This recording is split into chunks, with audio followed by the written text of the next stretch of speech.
क्या सचिन पायलट जाएंगे राजस्थान से बाहर? अलाकमान की रणनीति या गहलोत के जादू का कमाल? क्या राजस्थान में पायलट को नहीं मिलेगी कोई जिम्मेदारी? नमस्कार, आपके साथ में हूं पूजा परमार। आप देख रहे हैं द फैक्ट इंडिया। कांग्रेस के भीतर सियासी लड़ाई लड़ रहे सचिन पायलट को पार्टी राजस्थान से बाहर निकालने की तैयारी कर रही है। उन्हें महासचिव की जिम्मेदारी मिलने की चर्चा भी खूब हो रही है। सचिन पायलट को लेकर कहा जा रहा है कि टिकट बंटवारे में उन्हें इंपॉर्टेंस दी जाएगी और मुख्यमंत्री का चेहरा किसी को भी घोषित नहीं किया जाएगा। हालांकि कांग्रेस ये कहती है कि चुनाव तो गहलोत के फेस पर ही लड़ा जाएगा। राजस्थान कांग्रेस के सियासी युद्ध में अशोक गहलोत सचिन पायलट पर फिर भारी साबित हुए। पायलट के साथ सियासी युद्ध में गहलोत अपनी और प्रदेश अध्यक्ष गोविंद सिंह डोटासरा की कुर्सी बचाने में कामयाब रहे हैं। गहलोत के करीबी मंत्री की कुर्सी पर भी फिलहाल कोई खतरा नहीं है।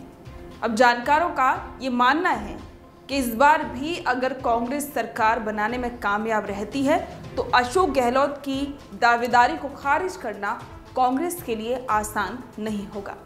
कांग्रेस पहले ही उनकी योजनाओं के सहारे चुनाव लड़ने की बात कर चुकी है और ये जग जाहिर है ही।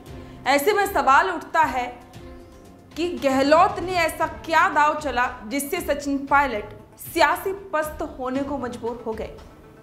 अब आपको बताते हैं कब कब बैकफुट पर आए सचिन पायलट। 2019 से जारी सियासी तकरार ने 2020 में बगावत का रूप ले लिया था। सचिन पायलट अपने समर्थक विधायकों के साथ हरियाणा के मानेसर चले गए थे। सचिन पायलट को पहले समझौते की मोहलत दी गई, लेकिन उसके बाद सचिन पायलट नहीं माने तो उन्हें डिप्टी सीएम पद से ड्रॉप कर दिया गया। हालांकि हाईकमान की ओर से सचिन पायलट को मनाने की कवायद लगातार होती रही। जानकारों के मुताबिक सरकार ना गिरती देख पायलट भी मान गए और कुछ मांगों के साथ कांग्रेस में वापस आ गए। और इसके बाद 2 साल के लंबे इंतजार के बाद सचिन पायलट को मुख्यमंत्री बनने की एक उम्मीद जगी। सोनिया गांधी के कहने पर कांग्रेस पार्टी में अध्यक्ष के चुनाव की घोषणा हुई। अध्यक्ष पद के लिए सबसे पहले बड़े दावेदार मुख्यमंत्री अशोक गहलोत ही थे।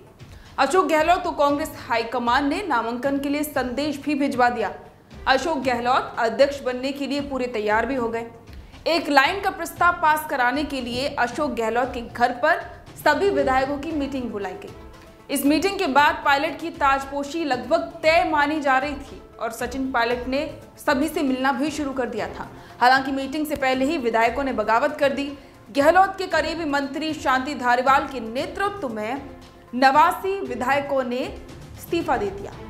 कांग्रेस ने शुरू में इसे सोनिया गांधी के खिलाफ बगावत माना, लेकिन किसी भी नेता पर कोई कार्रवाई नहीं हुई। और इसके बाद अप्रैल की तपती गर्मी में सचिन पायलट ने मुख्यमंत्री अशोक गहलोत के खिलाफ एक बार फिर से मोर्चा खोला।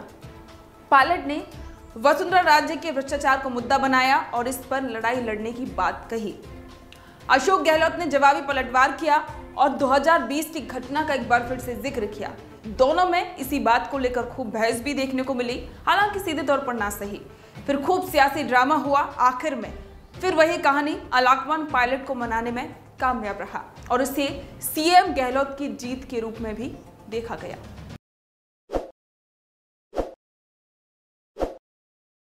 ताज़ा खबरों के लिए विजिट करें द फैक्ट इंडिया की वेबसाइट और डाउनलोड करें द फैक्ट इंडिया ऐप।